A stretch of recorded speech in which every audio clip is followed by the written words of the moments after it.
Josiah celebrated the Passover to the Lord in Jerusalem, and the Passover lamb was slaughtered on the 14th day of the first month. He appointed the priests to their duties and encouraged them in the service of the Lord's temple. He said to the Levites, who instructed all Israel and who had been consecrated to the Lord, "Put the sacred ark in the temple that Solomon son of David king of Israel built. It is not to be carried about on your shoulders. Now serve the Lord your God and his people Israel.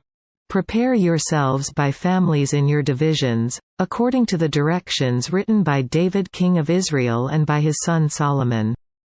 Stand in the holy place with a group of Levites for each subdivision of the families of your fellow countrymen, the laypeople. Slaughter the Passover lambs, consecrate yourselves and prepare the lambs for your fellow countrymen, doing what the Lord commanded through Moses." Josiah provided for all the lay people who were there a total of 30,000 sheep and goats for the Passover offerings. And also 3,000 cattle, all from the king's own possessions. His officials also contributed voluntarily to the people and the priests and Levites. Hilkiah, Zechariah and Jehiel, the administrators of God's temple, gave the priests 2,600 Passover offerings and 300 cattle. Also Conaniah along with Shemaiah and Nethanel, his brothers, and Hashabiah, Jay and Jozabad. The leaders of the Levites, provided 5,000 Passover offerings and 500 head of cattle for the Levites.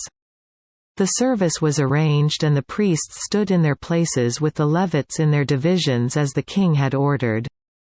The Passover lambs were slaughtered, and the priests sprinkled the blood handed to them, while the Levites skinned the animals. They set aside the burnt offerings to give them to the subdivisions of the families of the people to offer to the Lord, as is written in the Book of Moses.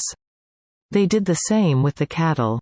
They roasted the Passover animals over the fire as prescribed, and boiled the holy offerings in pots, cauldrons and pans and served them quickly to all the people.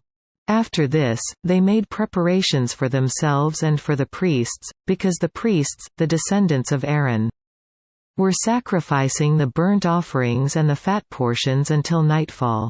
So the Levites made preparations for themselves and for the Aaronic priests. The musicians, the descendants of Asaph, were in the places prescribed by David, Asaph, Heman and Jeduthun the king's seer. The gatekeepers at each gate did not need to leave their posts, because their fellow Levites made the preparations for them. So at that time the entire service of the Lord was carried out for the celebration of the Passover. And the offering of burnt offerings on the altar of the Lord, as King Josiah had ordered. The Israelites who were present celebrated the Passover at that time and observed the Feast of Unleavened Bread for 7 days. The Passover had not been observed like this in Israel since the days of the prophet Samuel, and none of the kings of Israel had ever celebrated such a Passover. As did Josiah, with the priests, the Levites and all Judah and Israel who were there with the people of Jerusalem. This Passover was celebrated in the 18th year of Josiah's reign. After all this, when Josiah had set the temple in order, Necho king of Egypt went up to fight at Carchemish on the Euphrates, and Josiah marched out to meet him in battle. But Necho sent messengers to him, saying, "What quarrel is there between you and me, O king of Judah? It is not you I am attacking at this time, but the house with which I am at war. God has told me to hurry, so stop opposing God, who is with me, or he will destroy you."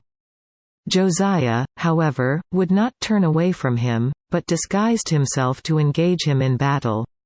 He would not listen to what Necho had said at God's command but went to fight him on the plain of Megiddo. Archers shot King Josiah, and he told his officers, "Take me away, I am badly wounded." So they took him out of his chariot, put him in the other chariot he had and brought him to Jerusalem, where he died. He was buried in the tombs of his fathers, and all Judah and Jerusalem mourned for him.